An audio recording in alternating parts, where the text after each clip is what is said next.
तो हेलो दोस्तों, स्वागत है आपका एमएस एक्सेल की न्यू क्लास में। तो आज हम बात करने वाले हैं सम इफ और सम इफ्स फॉर्मूला के बारे में। तो इसके लिए मैंने शीट 1 में एक डेटा तैयार कर रखा है। तो सम इफ हम फॉर्मूला यूज क्यों करते हैं? मान लीजिए मैंने सीडी यहाँ पे परचेज की, लेकिन सीडी मैंने कितनी क्वांटिटी में परचेज की? यहाँ पे मैंने 17 परचेज की, यहाँ पे मैंने 26 परचेज की।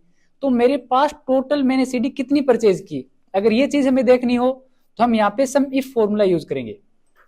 तो मैं यहाँ पे फॉर्मूला स्टार्ट करता हूं, is equal to sum if bracket on.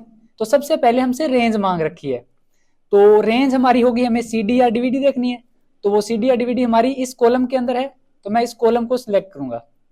ये हो गई हमारी रेंज, कोमा।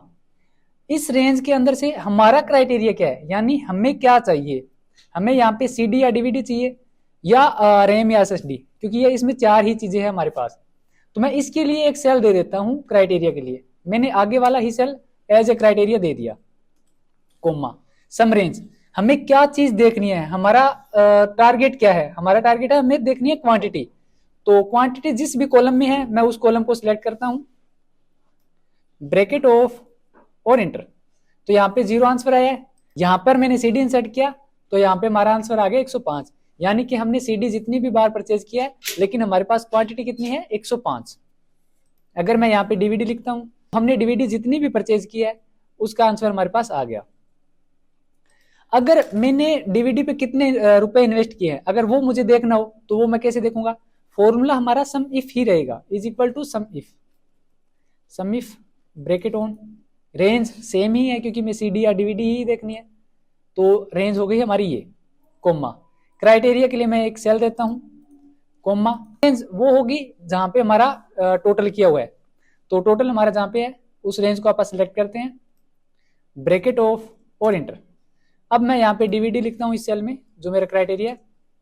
तो यह आ गया हमारा आंसर 64,663 रुपए।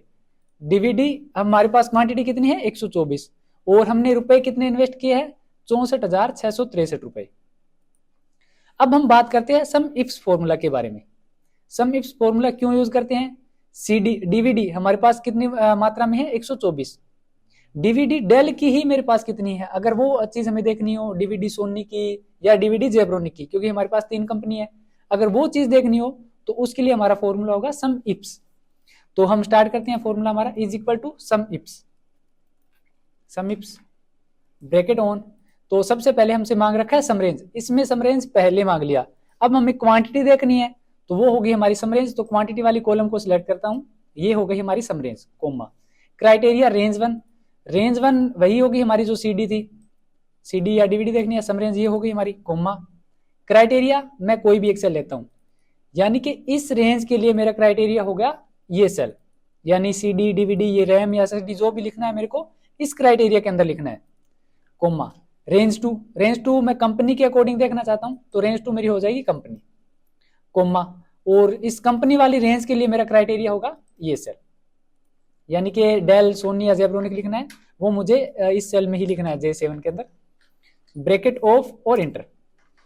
यहाँ पे जहां पे आइटम लिखना था इसके लिए क्राइटेरिया हमने ये दिया था, तो मैं यहाँ पे सीडी लिख देता हूँ। इस सेल के अंदर हमने कंपनी के लिए क्राइटेरिया दिया था, यहाँ पे मैं कंपनी लिख देता हूँ। जो सीडी है डेल की है वो मेरे पास कितनी है? 75। अगर मैं यहाँ पे देखता हूँ डीवीडी डेल की मेरे पास मैंने कोई भी परचेज नहीं की है, यानी कि डीवीडी मेरे पास सोनी की होगी। डीवीडी मेरे पास सोनी की है 55, यहाँ पे शायद जेब्रोनिक की भी होगी हमारे पास, इसका मतलब फिर तो जेब्रोनिक की है 69। तो आज की वीडियो यहीं पे समाप्त करते हैं, मिलते हैं नेक्स्ट क्लास में। अगर आपको वीडियो इंफॉर्मेटिव लगी हो तो वीडियो को लाइक और चैनल को सब्सक्राइब करना ना भूलें।